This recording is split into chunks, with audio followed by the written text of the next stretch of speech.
Buenas tardes, bienvenidos aquí al espacio de RR Radio, el espacio de Creciendo con Infoy. Pues continuando con este mes donde reflexionamos sobre la prevención del suicidio. Pues hoy nuevamente estamos como de manteles largos. Invitamos aquí a la doctora Liliana Bustamante. Les cuento un poquito de qué se trata, de quién es ella, ¿verdad? Y bueno, Liliana Bustamante es licenciada en psicología por la Universidad Juárez del Estado de Durango, donde recibió el premio Ceneval al desempeño sobresaliente EGEL y la medalla al mérito académico Benito Juárez. Corrígeme si lo digo mal, voy bien, ¿verdad? No, está bien, está bien. Cuenta con una maestría en Ciencias de la Salud perteneciente al PNPC de CONACYT y un doctorado en Ciencias Biomédicas, en el cual investigó el efecto de la terapia cognitivo-conductual sobre marcadores bioquímicos en personas con depresión. Con más de 8 años de experiencia clínica, ha trabajado con pacientes con depresión en intervenciones individuales y grupales. Su formación se ha fortalecido con un diplomado en terapia cognitivo-conductual que respalda su práctica profesional basada en evidencia científica. En el ámbito académico, ha sido docente de nivel preparatoria, licenciatura y maestría, participando activamente en la formación de estudiantes en temas de salud y psicología. Actualmente se desempeña como psicólogo en un colegio de nivel secundaria y en su consultorio privado. Es también fundadora de Cuidarte, un centro de salud integral que busca fomentar el cuidado del bienestar físico y emocional a través de servicios profesionales accesibles y de calidad. Bienvenida, Liliana, es un placer y un verdadero gusto poder tenerte aquí, que nos acompañes en estos temas tan importantes. No, muchas gracias a ti, Liana, por la invitación a participar, porque realmente, pues, como lo dices, ¿no? Es muy importante. Ahorita estamos en el mes de septiembre, que estamos en la conmemoración de la prevención del suicidio, y pues bueno, qué mejor que compartir un poquito de información con la población para que tengamos más conciencia de este tema. Así es. Y bueno, pues me gustaría empezar ya de lleno. Cuéntame, Liliana, somos tocayas, casi tocayas además, ¿verdad? Gracias. Y también colegas en psicología. Y ya para entrar de lleno al tema, cuéntame, ¿qué es la depresión desde el punto de vista biológico? Bueno, aquí es muy importante que sepamos que la depresión como tal es una condición clínica, ¿sale? Es un trastorno complejo. De repente utilizamos el término como con mucha facilidad, ¿no? De repente decimos, ay, es que ando depre, me siento medio depre, cuando a lo mejor nada más es una tristeza momentánea. A lo mejor simplemente vi una película que me dejó un poquito triste y ya digo, no, ya estoy deprimido. O a lo mejor ahorita que los días están así como medio lluviosos, medio nublados, digo, no, pues es que el clima me pone depre, ¿no? A veces hasta lo decimos en diminutivo. Sin embargo, aquí vamos a hablar de la depresión como tal, como una condición clínica que realmente afecta a las personas de manera profunda, que dura por lo menos 2 semanas y que va a estar presente cuando existe la presencia de varios síntomas, ¿no? Primero que nada, identificar eso, los síntomas que tienen que estar presentes para que una persona sea diagnosticada con una depresión como tal, pues es esta tristeza que está presente casi todo el día, casi todos los días, que ojo ahí, porque en niños y adolescentes también puede existir depresión, pero con ellos es un poquito diferente, ¿no? Con ellos no se presenta tal cual, o a veces no siempre puede ser presente esta tristeza, sino que puede ser irritabilidad también. Tristeza, irritabilidad, ganas de llorar. Luego también está presente un síntoma muy importante que es la anedonia. ¿Qué es esto de la anedonia? Pues es como una incapacidad para experimentar placer o para disfrutar situaciones placenteras que antes sí nos gustaban y ahorita pues ya no tanto, ¿no? Ya no me llama la atención salir con amistades, ya no me llama la atención hacer varias actividades agradables. Además de esto puede estar presente la fatiga. A pesar de que no realice muchas actividades, pues existe como una fatiga crónica, existe como estos pensamientos de sentirme culpable, de sentirme inútil. Se altera también un poquito lo que es el sueño. Hay personas que cuando están con una depresión pueden dormir más, pueden dormir menos. Se altera también el apetito, entonces de repente me da mucha hambre o puede ser que no coma. Mis movimientos incluso se ven como enlentecidos, a veces como muy rápidos. Batallo para concentrarme, batallo para tomar decisiones incluso sencillas. y uno de los pensamientos que pues más están ligados al tema que vamos a discutir hoy, que es la ideación suicida, ¿no? Entonces, todo esto es la depresión, pero desde el punto de vista biológico, pues hay que entenderla como un trastorno complejo, multisistémico. Hace todavía poco tiempo se pensaba que nada más era poca serotonina, ¿no? La serotonina pues es una sustancia que está presente en nuestro cuerpo, no nada más en el cerebro, sino en otras áreas, pero en el cerebro funciona como un neurotransmisor, una sustancia que nos ayuda a regular bien nuestro estado de ánimo, ¿no? Entonces hasta se dice que es la hormona o el neurotransmisor de la felicidad.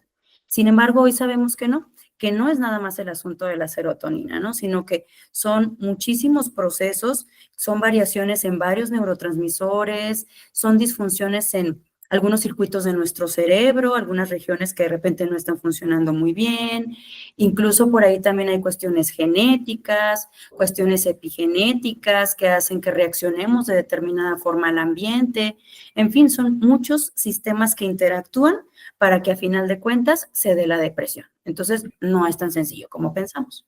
No es tan sencillo. Y sí es cierto, algo que tú comentaste hace ratito, es que es muy común escuchar, ¿verdad? Y es que ando en la depre o ando bajoneada. Y luego la gente tiende mucho como a diagnosticarse sola, ¿verdad? No, es que tengo depresión. O sea, a mí me pasa mucho también en consulta que llega la gente, tengo depresión. Y entonces yo regularmente también hago esa pregunta, o sea, ¿tiene un diagnóstico? No, pero tengo mucho tiempo sintiéndome triste. O sea, muy probable sí, pero, o sea, no tenemos como ese diagnóstico que pueda avalar que en realidad es cierto. ¿Sale? ¿Qué tan importante es entender la biología para comprender el suicidio? Bueno, esto a mí sí me parece importante, pero no determinante, ¿no? Hay que dejar muy clara esta parte. La biología nos aporta como ciertos factores importantes, críticos, porque nos habla de que hay personas que tienen como cierta vulnerabilidad a ser más impulsivos, a tener como más desesperanza, más pensamientos negativos o incluso una dificultad para regular bien sus emociones. Entonces, sí nos ayuda en la parte de vulnerabilidad, como cierto factor de riesgo, pero no es determinante, ¿sí? El suicidio es un fenómeno también multicausal, entonces interactúan muchos fenómenos, factores biológicos, psicológicos, incluso sociales, ¿no? Sobre todo hoy en día que vivimos en un mundo bien complicado, porque entonces existen muchas presiones sociales por parte de redes sociales como tal, ¿no? Que te hablan acerca de los cuerpos perfectos, que te hablan acerca de las vidas perfectas, que te hablan acerca de ciertas exigencias o expectativas de vida que a veces no son muy realistas. Entonces está por una parte esto, está por una parte un mundo que cada vez está más lleno de delincuencia, de situaciones complicadas, problemas económicos, hay muchas situaciones sociales presentes. Entonces, no podemos decir solamente que la biología determina un riesgo de suicidio. Es ciertos factores vulnerables, pero como lo menciono, ¿no? Interactúan con otras cuestiones. Entonces, entender los mecanismos biológicos, alteraciones en alguna parte de nuestro cerebro, marcadores, como decíamos ahorita, genéticos, sí ayuda a identificar riesgos, a comprender por qué ciertas personas, por ejemplo, no tienen tanta capacidad como para inhibir ciertos impulsos o porque algunas personas tienen como esta resiliencia de la que a veces se habla, ¿no? En situaciones complejas, porque sí hacen frente al sufrimiento, porque a otras personas se les complica más, porque incluso hay personas a las cuales sí les funciona un medicamento, hay personas a las que no les funciona tanto. Nos puede ayudar a entender un poquito esta parte de diferencias, pero aún así la predicción individual no es exacta, por lo mismo que son muchísimos los factores implicados. Ok, qué interesante esto que dices, porque, o sea, en realidad sí hay muchos factores que pueden llegar a llevar a una persona a la depresión, ¿verdad? Y hace ratito hablabas de neurotransmisores, ¿verdad? Entonces, además de de la serotonina, perdón, qué otros neurotransmisores participan en la depresión?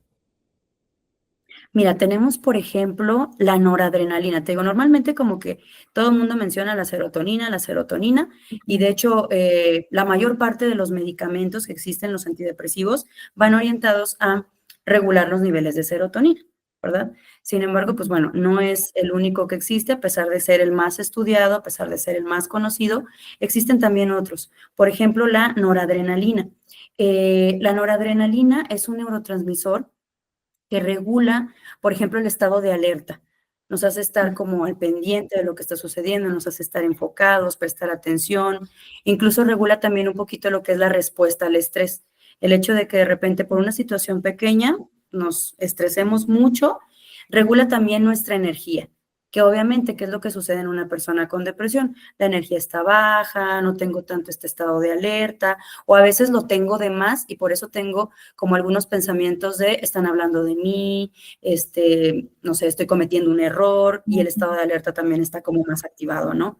También la noradrenalina regula mucho lo que es la motivación, que es una parte muy importante que en las personas con depresión pues se ve afectada, esta parte de no tengo ganas de hacer nada. Y en general regula un poquito el ánimo, ¿no? Entonces, sí se ha observado que en pacientes con depresión existe como una actividad reducida de este neurotransmisor. Entonces, esto se va a traducir en fatiga, en que no podemos concentrarnos bien, en que no tenemos tanta motivación, en que no respondemos a lo que sucede en nuestro entorno, ¿no? Ese sería uno, lo que es la noradrenalina. Y tenemos también, por otro lado, la dopamina. La dopamina tienen muy estudiada en muchos otros trastornos, en muchas otras condiciones, por ejemplo, en el TDAH, por ejemplo, en la enfermedad de Parkinson, por ejemplo, en las adicciones, pero también está muy presente en la depresión. ¿Por qué? Porque tiene que ver mucho con el sistema de recompensa. Todas las personas, cuando estamos en una situación de recompensa, es decir, que se nos da de alguna manera un premio, se activa el sistema de la dopamina, ¿no? Se activa este sistema de recompensa, que por ejemplo, no sé, te comes un helado súper rico y entonces sientes placer. Y entonces lo que haces es como de, bueno, a la otra, los niños, por ejemplo, no me voy a portar bien para que me compren un helado porque se activa este sistema que me hace sentir feliz, que me hace sentir placer, que me hace sentir motivado. Entonces, al ser la dopamina muy importante en esta parte del placer, de la motivación, de reforzar ciertas conductas que pudieran ser agradables, tiene que ver, por lo tanto, con el aprendizaje, pues está asociada con el síntoma que decíamos ahorita que es muy importante, que es la anedonia. Esta parte de no sentir esta capacidad de disfrute, no sentir placer. Entonces, como no tenemos dopamina, pues, ¿qué pasa? Que, pues, me da igual. Ese helado que normalmente me sabría muy rico, pues realmente no. Ese momento agradable de risas con mis amistades ya no es placentero porque la dopamina no anda funcionando muy bien.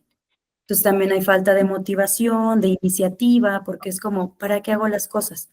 Incluso aparece el pensamiento, ¿no? ¿Para qué? No tiene caso, no tiene sentido, porque existe este déficit en este neurotransmisor que es la dopamina, ¿vale? Y luego tenemos otro que también está interesante, que es el glutamato. El glutamato es un neurotransmisor excitatorio. Es decir, el glutamato nos ayuda a que nuestro cerebro esté pilas, ¿no? A que esté prendido, a que esté enfocado. Entonces, ¿qué es lo que pasa? Que bueno, en personas con depresión, al contrario, ¿no? Ahí lo que sucede es que el glutamato anda muy, muy bajito y entonces pues no tengo esta activación de ciertas zonas de mi cerebro que justamente me ayudan para lo mismo, para resolver un problema, para encontrar soluciones óptimas, para sentir placer, para poder regular bien mis emociones. Entonces son neurotransmisores que a pesar de que no están tan estudiados o que a lo mejor no mencionamos tanto en la depresión, pues también están ahí presentes. Ok, qué interesante. O sea, regularmente sí es cierto. Nada más nos vamos como por la serotonina o la dopamina, ¿verdad? Pero qué interesante que menciones el glutamato o la noradrenalina, porque pues la verdad ni idea tenemos, ¿verdad? De que también influyen muchísimo en temas de depresión, ¿verdad? Y ¿qué áreas del cerebro se ven como más afectadas en la depresión? Fíjate que, bueno, sí hay varias áreas, incluso, ¿cómo sabemos de esto? Pues bueno, se han hecho estudios en los cuales valga la redundancia, estudien el cerebro de personas que tienen depresión por medio de estudios de neuroimagen en el cual se activan o se desactivan ciertas zonas, ciertas áreas y de esa manera las podemos estudiar. Entonces se ven si están más activas o menos activas en comparación con personas, pues vamos a decir, sanas, ¿no? Entonces, las áreas que se ha visto que están afectadas, rápidamente, ¿no? Si nos damos así como un recorrido a cuestiones básicas de biología y anatomía, pues tenemos las diferentes áreas del cerebro, que es la parte frontal, que tenemos aquí arriba de nuestras sienes, tenemos la parte parietal, que está en la parte de mero arriba del cerebro, tenemos los lóbulos temporales, que se encuentran a los costados, cerca de los oídos, y la parte occipital, que está acá atrás, ¿no? Entonces, cada una de estas áreas tiene estructuras que tienen un funcionamiento importante en nuestro cuerpo. Yo siempre les digo a las personas, tenemos muy asociada la idea de que las emociones van producidas por el corazón, ¿no? Como que así nos lo pintaron desde chiquitos, dibujas tu corazoncito y a lo mejor porque muchas de las emociones se sienten fuertes en el pecho. La ansiedad se siente fuerte en el pecho, la tristeza, el miedo, incluso la alegría, pero pues no, la realidad es que nuestras emociones no se producen en el corazón, se producen en el cerebro, ¿vale? Entonces, si de repente no funciona muy bien alguna situación, pues obviamente las emociones también se van a ver ahí afectadas. Entonces, tenemos un área del cerebro que se llama la corteza prefrontal dorsolateral. El nombre como que está ahí medio complicado, pero nada más así se lo ponen para que lo podamos ubicar, ¿no?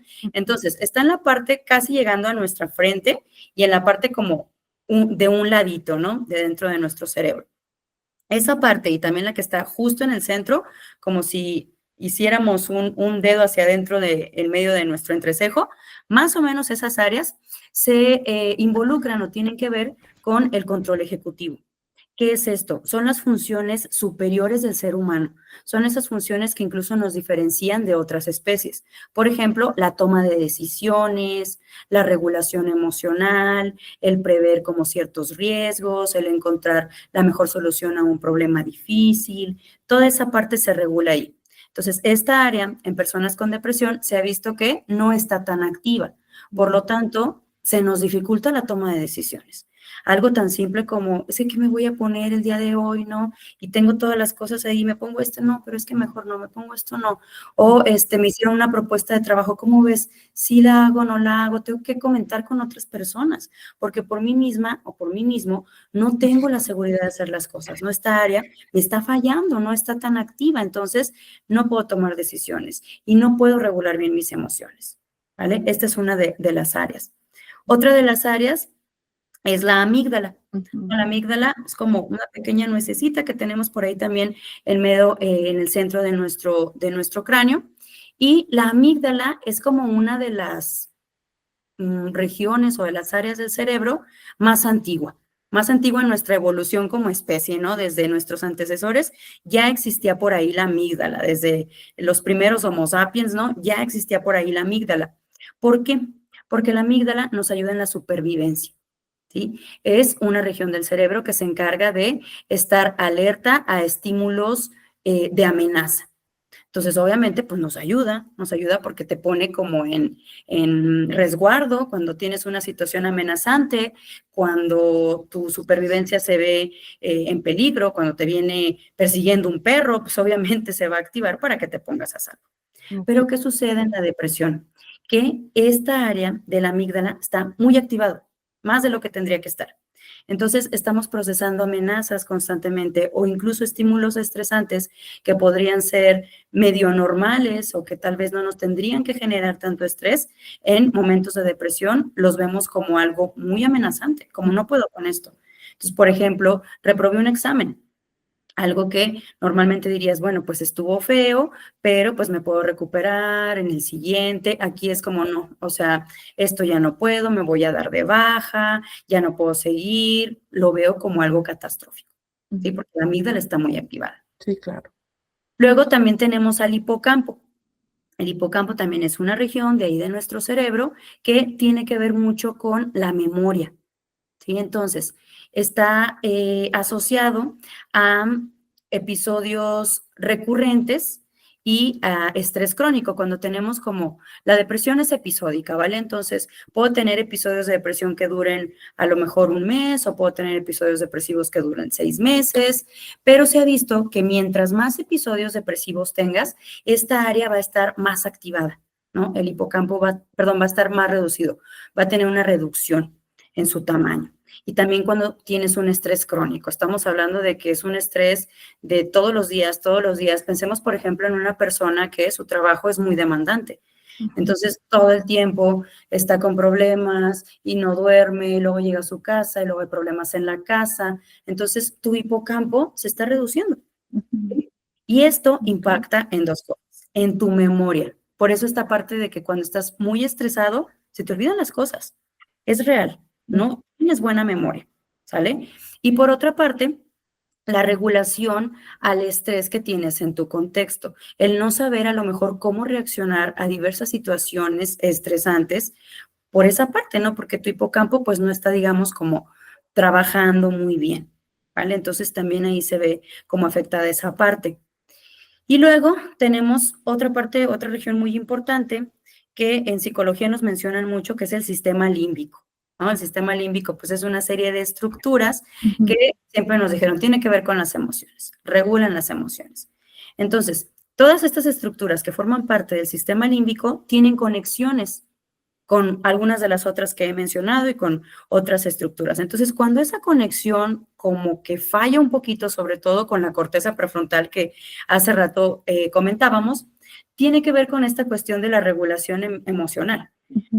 Imagínate, es como que la parte pensante, ¿no? La parte de regulación cognitiva de tu cerebro no está conectada con la parte emocional, como que cada quien anda en lo suyo.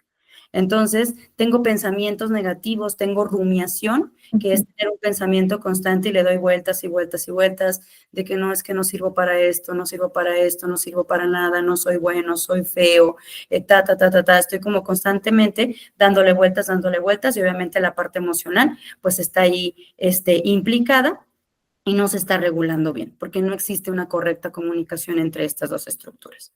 Ok, qué interesante todo lo que sucede en nuestro cerebro, ¿verdad? Bien complicado.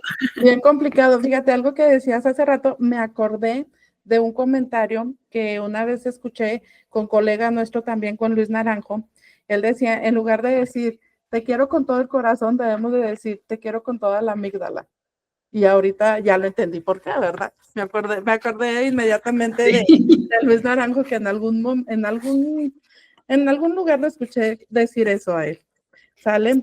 Oye, y hablando un poquito de genética y epigenética, ¿la depresión se hereda?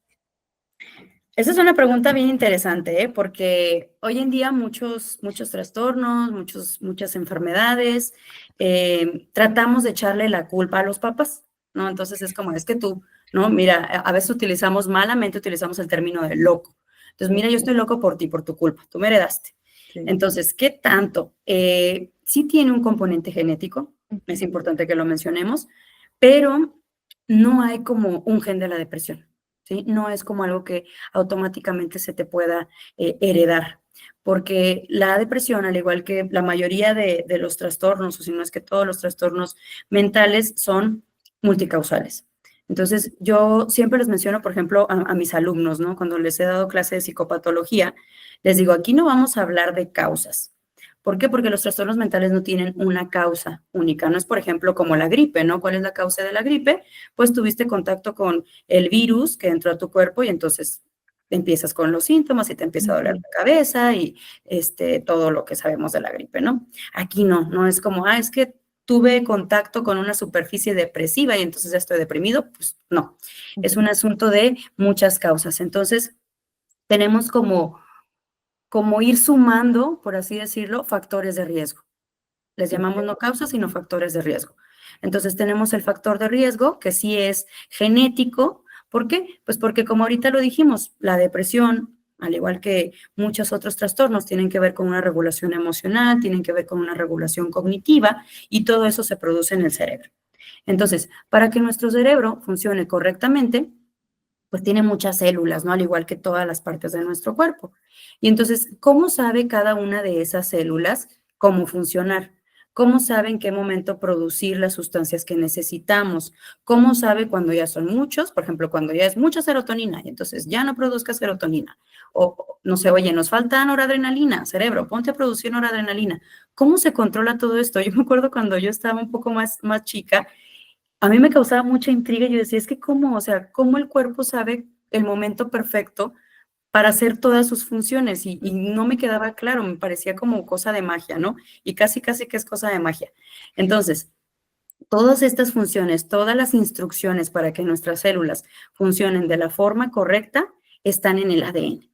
¿Sí? Y el ADN, pues son estos genes que nos heredan nuestros papás. Entonces, el ADN está ahí en cada una de las celulitas de nuestro cuerpo, dando las instrucciones adecuadas para que nuestro cuerpo funcione. Entonces, pensemos en las células de nuestro cerebro, que son las neuronas, que pues de repente tienen que expulsar o pasarse entre ellas, por ejemplo, serotonina, ¿no? Que es como la más implicada en la depresión. Entonces, ¿qué pasa si, por ejemplo, debido a ciertos genes, porque ojo, no es nada más uno, sino a lo mejor una combinación de varios, pero vamos a decir que por ahí hay algunos genes que me heredó mi mamá o mi papá, que hacen que las neuronas no funcionen tan bien y a lo mejor no estén liberando suficiente serotonina o no estén absorbiendo suficiente serotonina o que estén produciendo de más o que estén produciendo de menos, ¿no? Que algo ahí en lo que tiene que ver con la disposición correcta de serotonina, pues no esté funcionando porque mi gen que tiene que ver con eso, pues no funciona. Por ejemplo, en todas las neuronas que existen receptores específicos para estos neurotransmisores de los que hablamos, para estas sustancias, ¿no? Entonces existen receptores de serotonina, de noradrenalina, de dopamina, etcétera.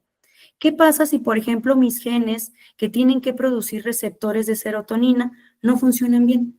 Así me los heredó mi mamá, mi papá, no funcionan bien. Okay. Híjole, entonces va a estar complicado. No quiere decir que ya por eso ya te dio depresión, pero traes ahí un factorcito de riesgo. Pero como son muchas otras las cosas implicadas en los niveles de depresión, no por eso te va a dar. Simplemente traes un factorcito de riesgo. Okay. ¿Sí? Pero imagínate si a ese factor de riesgo que traes le vamos agregando otros, que ahí es en donde entra la parte de la epigenética. ¿Sí? ¿Qué es la epigenética? Primero para entenderlo, porque esta es una ciencia relativamente nueva y está bien interesante en psicología. No está tan estudiada en psicología porque, como te digo, es como relativamente nueva. En muchas otras ciencias, en muchos otros trastornos, sí está bastante estudiada, pero con nosotros como que empieza esa parte, ¿no? Entonces, la epigenética es la ciencia que estudia el cómo los genes están ahí, tal cual, no se alteran, así, si te los heredaron tus papás con algún polimorfismo, se le llama, ¿no? Ahí a un cambiecito de una de las letritas de tu ADN, si te lo heredaron así o no, tú ahí ya lo traes. ¿Podemos hacer algo con eso? No. Así lo tienes, así te lo quedas, ¿va? Pero, ¿qué es lo que se ha visto? Que por medio de la interacción que tengas con tu medio ambiente interno y externo, es decir, que también duermes, que también te alimentas, si haces ejercicio, muchísimas cosas que tienen que ver con tu medio ambiente, incluso exposición a situaciones contaminantes, a pesticidas, a muchas situaciones. Haz de cuenta que la epigenética te dice que algunos de estos genes, vamos a decir como que se pueden apagar. O como que se pueden encender. Entonces está bien interesante. ¿Por qué? Porque imagínate que incluso también se ha visto que situaciones adversas en la infancia temprana, por ejemplo, vivir la muerte de alguno de tus papás, situaciones de descuido, de abandono, de violencia, de abuso, son cosas que epigenéticamente, ya no genéticamente, sino epigenéticamente, son un riesgo muy alto. Entonces, como decimos, se va sumando. Traes ya de por sí los genes con cierto riesguito. Y luego tienes una infancia complicada. Entonces, algunos de los genes que te ayudaban, pues aparte como que se apagan, ¿no? Y luego vas creciendo y en la vida adulta resulta que te corren del trabajo, que te separas de tu pareja, algo así, que es un acontecimiento de vida estresante. Entonces, ¡pum!, a lo mejor se desencadena la depresión. Pero no por eso que te pasó, sino por la suma de todos los factores de riesgo que vienes arrastrando. Ok, qué interesante. La verdad yo no tenía conocimiento de la epigenética hasta ahorita que te estoy escuchando, y qué interesante está pues también entrar como a esta parte, ¿verdad? Y bueno, ¿qué nos dice la biología sobre el suicidio? Ahora sí que entrando ya al tema central. Sí, justamente, no estamos hablando de depresión porque es uno de los trastornos que más se ha visto que impacta o que es factor de riesgo para el suicidio, justo porque uno de los síntomas es ideación suicida, ¿no? Como que nos faltó hacer un poquito de énfasis en esta parte, que las personas con depresión tienen ideación suicida, no todas, pero sí en algunos casos. Entonces, perdón, esta ideación suicida a veces es muy pasiva, a veces es nada más un pensamiento como, híjole, ¿cómo me gustaría dormirme y ya no despertar?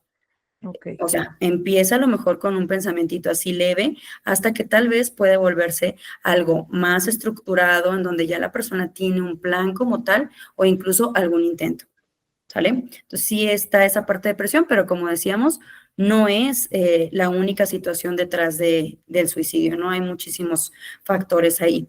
Entonces, en la parte biológica, las investigaciones nos dicen que existen como ciertos patrones biológicos asociados a la conducta suicida. Por ejemplo, se han hecho estudios en pacientes que se suicidaron o que, pues sí, no estudios como post-mortem. Entonces, se ha visto que existe una alteración en los circuitos que decíamos ahorita frontolímbicos, en esta parte frontal del cerebro y la parte límbica que es de las emociones. Entonces, como que hay una alteración entre estas dos partes. También se ha visto que existe como un mal funcionamiento en el control ejecutivo, que dijimos que también en la corteza prefrontal es en donde se podía producir, en la parte de valoración de riesgo, ¿no? Esta parte como más impulsiva, a lo mejor sobre todo en hombres. Si nos vamos un poquito a lo que son las estadísticas, el suicidio tiene más personas hombres o lo han cometido más hombres, pero ojo, los intentos de suicidio también los cometen más mujeres. ¿Cuál es entonces ahí la diferencia? Que los intentos de los hombres son más letales. Son más letales porque son a lo mejor más impulsivos, porque los medios que por lo general tienen son como justamente más así, ¿no? O sea, son como por medio de un arma o ahorcamiento, o sea, son situaciones más fuertes, entonces son más letales. Y las mujeres, por ejemplo, tienen métodos como tomar pastillas, envenenamiento, que son métodos que muchas veces pues, pueden ser como reversibles y se queda solo en un intento. Entonces, tiene que ver con esta parte de ser más impulsivos, que los hombres también la testosterona, pues los hace entrar un poquito más en la impulsividad. También se ha visto que en pacientes con intentos o incluso con suicidios consumados, existen alteraciones en la serotonina, existen ciertos marcadores también ahí elevados, por ejemplo, también cambios epigenéticos, lo que ahorita decíamos, en algunos genes se ha visto que existe esta parte epigenética de genes que deberían de estar activos para ser como protectores, pues están apagados. Y genes que a lo mejor no deberían de estar tan activos, estaban sobreactivados, ¿no? También se ha visto esa parte. Entonces, es importante, como decíamos en un principio, saber que sí existen ciertas predisposiciones, sí existe biológicamente estos componentes, incluso hay muchas líneas de investigación que van encaminadas a esto. Sin embargo, hoy en día no existe como un marcador biológico único y confiable para predecir el suicidio, porque entonces sería un gran hallazgo, ¿no? Hacemos estudios y entonces, mira, aquí tenemos este marcador biológico que dice que tú puedes tener riesgo de suicidio y entonces intervenimos. Pues realmente no. Existe una combinación de hallazgos, de pistas, que sí va enfocado a tener un modelo de riesgo, pero la predicción individual sigue siendo un reto, porque pues es súper difícil. Entonces, la investigación continúa en esta parte de hacer muchos estudios, incluso multimodales, ¿no? De marcadores o estudios de sangre y estudios clínicos y estudios de neuroimagen, todo lo que se pueda, como para poder conocer un poquito más de este fenómeno. Ok, muy bien. Oye, ¿y existen factores cerebrales que aumentan el riesgo del suicidio? Un poquito, siguiendo con esto que decíamos, sí puede haber como un aumento de riesgo, pero ojo, no quiero que las personas se vayan a quedar con esta parte de, uy, si tengo eso ya me voy a suicidar o una persona se va a suicidar. No, son factores de riesgo, ¿vale? Entonces, como decíamos, alteraciones en la corteza prefrontal, que tiene que ver con esta parte de resolución de problemas, de ver simplemente otro punto de vista. ¿Qué es lo que pasa en las personas que tienen ideación suicida o que incluso cometen suicidio? Se ha comentado mucho a lo largo de este mes de prevención del suicidio. No es que quieran acabar con su vida, quieren acabar con una situación dolorosa, quieren acabar con una situación, perdón, que en este momento consideran problemática y consideran que ya no tienen herramientas para hacer frente.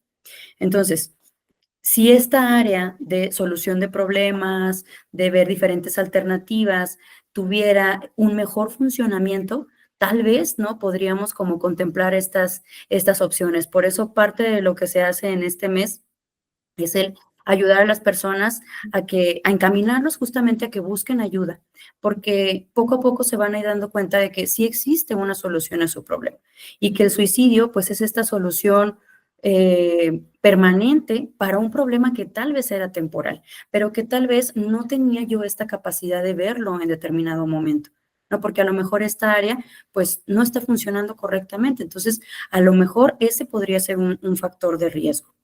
Ok. Sí, pues qué interesante todo esto. Y bueno, a mí me gustaría, ya casi estamos por terminar, todavía nos falta un poquito más de tiempo, pero me gustaría preguntarte, Liliana, ¿qué mensaje te gustaría dejar al público sobre la importancia de entender la depresión como un trastorno completo?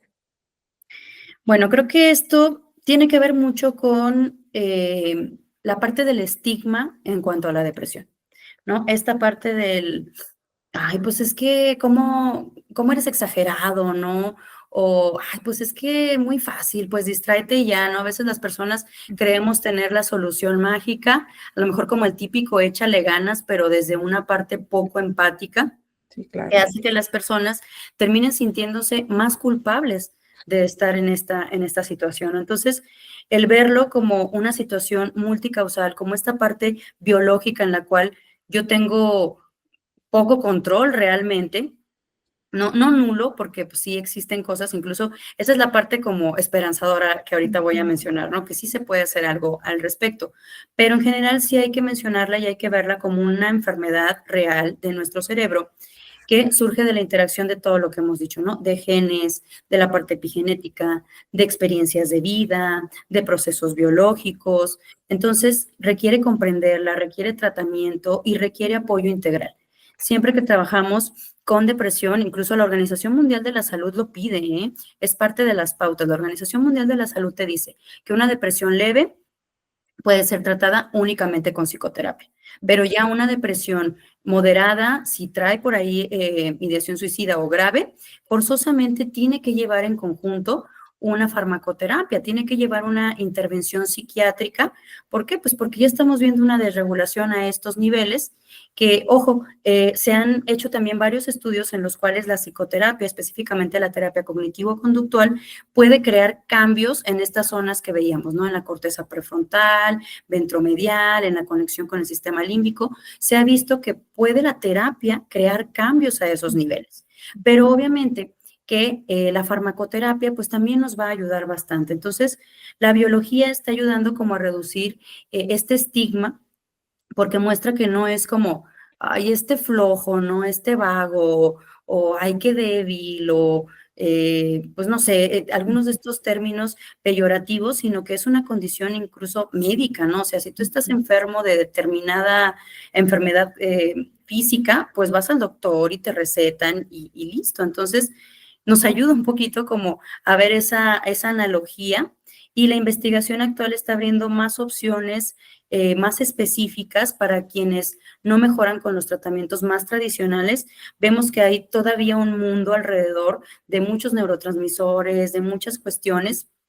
Entonces, sí es como importante verlo desde ese punto de vista, ¿no? Como un trastorno complejo, de que no es nada más pues levántate de la cama y échale ganas y no exageres, ¿no? No, pues no estoy exagerando. Oye, mis neurotransmisores no andan regulándose muy bien, no es como que yo lo elija, ¿no? No es como que yo decida, ¿verdad? También. Exacto, Fíjate sí. que algo que comentabas ahorita, eh, hay todavía mucho estigma con el tema de los fármacos. O sea, hay mucha gente que se resiste mucho todavía al consumo de medicamentos, ¿verdad? Porque Así luego es. hay como este como mito, ¿verdad? Es que si tomo medicamento ya me voy a hacer adicto.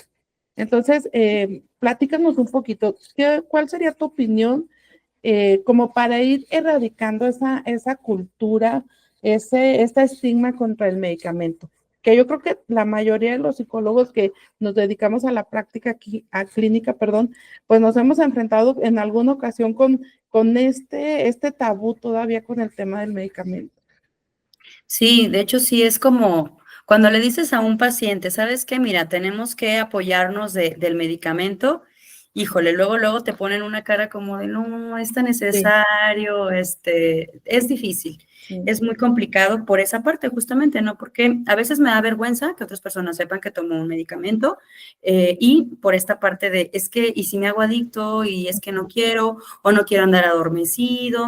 Entonces, sí es muy importante, primero que nada, que siempre que vayan a tomar un medicamento, pues sea recetado por un profesional, ¿no? Esto es Así. evidente, porque a pesar de que sea obvio, hay muchas personas que se van con la automedicación, ¿eh? Yo he tenido pacientes que no, pues es que mi mamá, mi tía, mi prima tomaban tal cosa que les dio su doctor, el doctor de cada persona, pues tiene que ser individualizado, que les dio su doctor para la depresión y entonces pues me las estoy tomando. Oye, pero no te las recetaron para ti. Sí, pero pues a ella le sirvieron, entonces a lo mejor a mí también me van a servir. Pues no.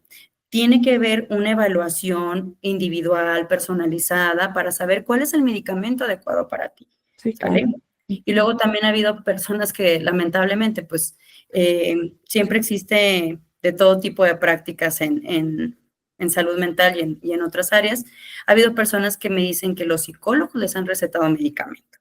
Entonces, también que a las personas les quede claro que los psicólogos no estamos facultados para recetar medicamento.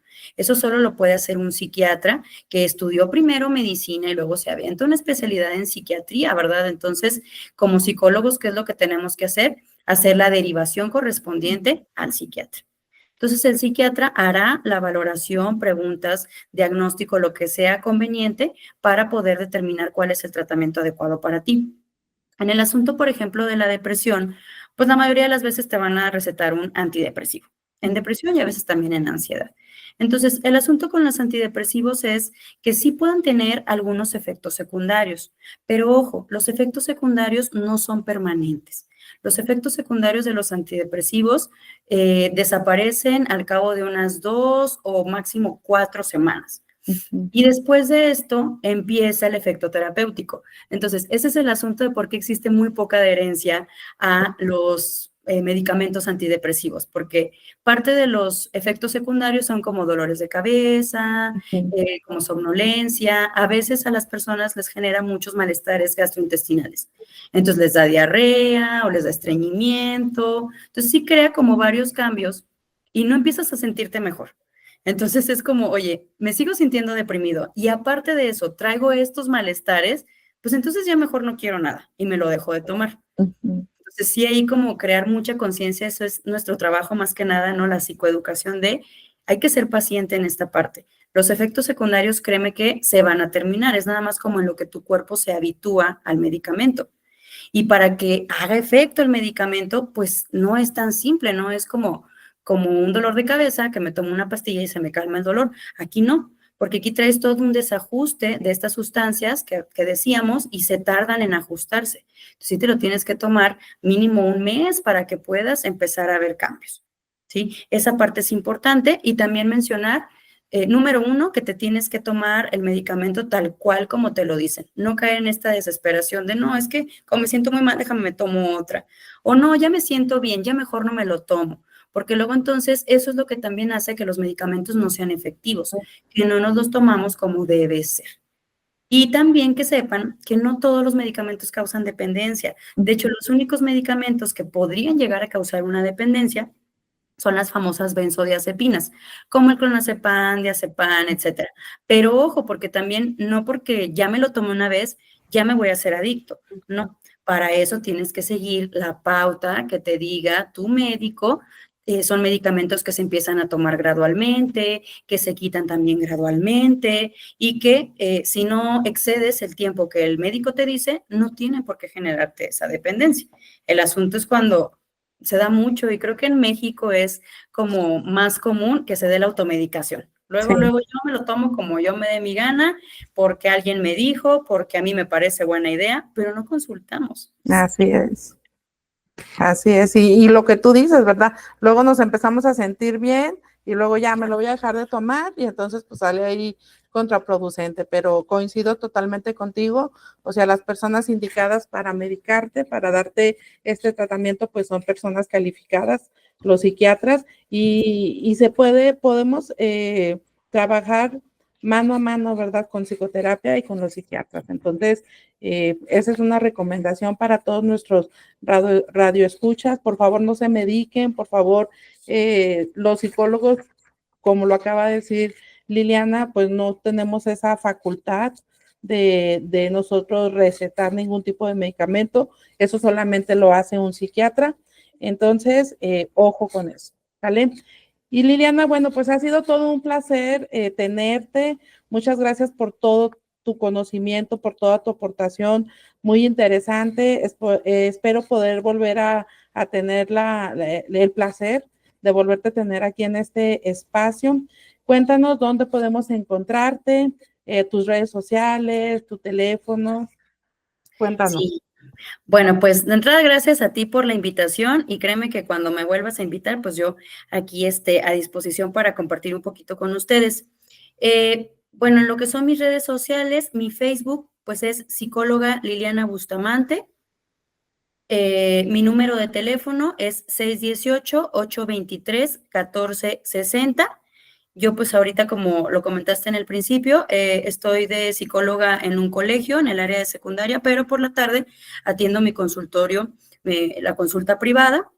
Atiendo por lo general jóvenes, adultos, y tengo un grupo de terapia para mujeres con depresión. Okay. Nos ha funcionado mucho el tratamiento en grupo porque pues se siente como un mayor acompañamiento. Okay. Adicional a esto, también lo mencionaste por ahí, tengo un proyecto que se llama Centro de Salud Integral Cuidarte. Entonces, aquí lo que hacemos es ofrecer terapia psicológica y nutricional a costos accesibles.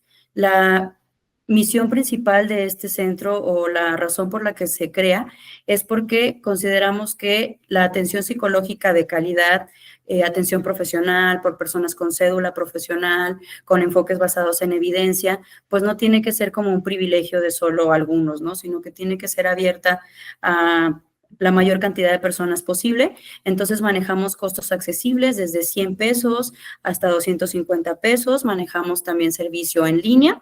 Okay. Entonces, quien guste, pues puede buscar por ahí también el Facebook, que es Centro de Salud Integral Cuidarte, y también pueden sacar una cita al número, déjame lo ver rapidote porque luego me lo aprieto, es 370-5076, 618-370-5076.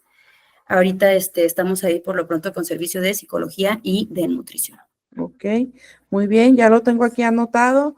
Pues muchas gracias, Liliana, por habernos acompañado. Es todo un placer escucharte y bueno, esperemos que nuestros radioescuchas hayan disfrutado mucho esta entrevista, esta charla. Yo la disfruté increíblemente bien y fue todo un placer poder escucharte y poder compartir este espacio para ti. Muchas gracias a todos nuestros radioescuchas. Esto es Creciendo con Infode a través de RR Radio. Nos vemos hasta la próxima. Hasta luego. Hasta luego. Bye. Sumérgete en la tradición y el sabor auténtico de México con Mezcal Vodamtam. Como productores y envasadores orgullosamente mexicanos, embotellamos el mezcal artesanal elaborado por indígenas del Mezquital, promoviendo su calidad y tradiciones. Cada botella captura la esencia de nuestra cultura, fusionando sabor y herencia en una experiencia única. Descubre más en mezcalvodamtam.com.mx. Para más información o pedidos, contáctanos vía WhatsApp al 618-167-6218, que con gusto te atenderemos. La radio que lo tiene de todo ya está aquí. Ya está aquí. R&R, la estación en línea que te acompaña donde quiera que vayas. Música variada, talk shows, información de espectáculos, horóscopos y los temas que más te interesan. Además, entrevistas exclusivas con personas destacadas. Sintonízanos desde cualquier parte del mundo. Instala nuestra app y llévanos contigo. R&R, siempre conectados, siempre contigo.